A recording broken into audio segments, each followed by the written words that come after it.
recent months there have been some personal issues that have been happening in my life, and it's really brought me back to a point of foundation. What is the foundation of my faith? And one of the foundational questions of the Christian faith is, what is love? What does love look like? And that's one of the questions I've had to ask myself in recent months. And it brought me back to a place I didn't really think it would bring me back to, and it's one of the verses that all Christians and non-Christians really know, and it's the crux of what the Bible says. John 3:16, for God so loved the world that he gave his only begotten Son, that whosoever believes in him shall not perish but have everlasting life. We can all quote it off the top of our heads, but there's something to be said for that verse. When you really break it down and you really look at the heart of the matter, it is the scriptural embodiment of what God's love looks like. So if we go into breaking that verse down, we see the first part, for God so loved the world. If you keep up with the news or you keep up with current events at all, you will see that the world is in no condition to be loved. And just like it is in no condition to be loved today, it was in no condition to be loved in Jesus' day. That hasn't changed. We are so far from God in our hearts and in our minds.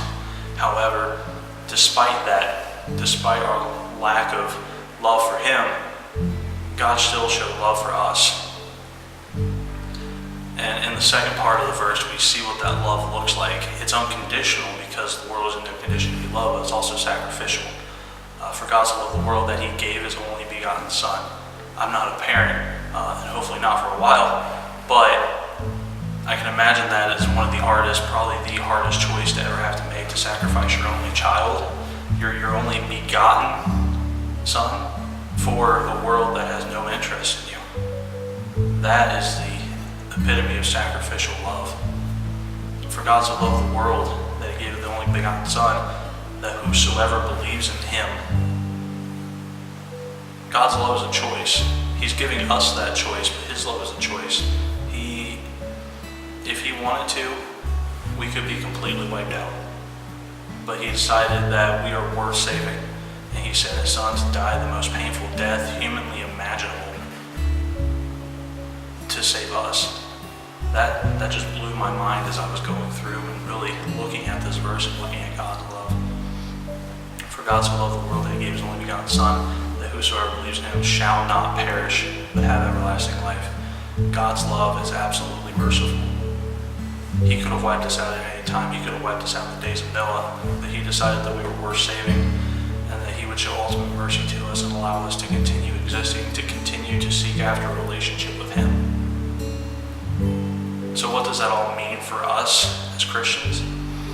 It really means that the unconditional, the sacrificial, and the merciful love, as much as God shows that to us and fills our hearts with that love, we then have to let that out to the others in the world. Those that are completely turned against God, those that are what would be considered the least of these. And if I had to wrap up my theology in a few verses, it would be found in Matthew chapter 25, verses 40 on, where it talks about, and the king will answer them, I assure you, whatever you do for one of the least of these brothers of mine, you did for me. Then he will also say to those on the left, depart from me, you who are cursed, into the eternal fire prepared for the devils and his angels. For I was hungry, and you gave me nothing to eat. I was thirsty, and you gave me nothing to drink. I was a stranger, and you didn't take me in. I was naked, and you didn't clothe me. Sick and in prison, and you didn't take care of me. These are some of the most challenging verses I've ever read in the Bible, because we look at the church today and we see that there are people in the pews, but that's really the only place they're at. They're not out taking care of those who are least of them. They're not out there being Christ to them. And in that same way, the people in this verse, then they will answer too, Lord, when did we see you hungry or thirsty or a stranger or without clothes or sick or in prison and not help you? And then he will answer, I assure you, whatever you did not do for one of them, you did not do for me. When we are able to step outside of ourselves, God stepped outside of himself. He sent himself, he sent his Son in flesh to earth to take care of us and to take on the burdens of this world, when we are able to step outside of ourselves and take care of the burdens of others, we have truly experienced godly love and are truly able to show that godly love. And that's what the crux of Christianity is. And I challenge anybody listening to take on that challenge, take on the challenge of Christ, to step outside of themselves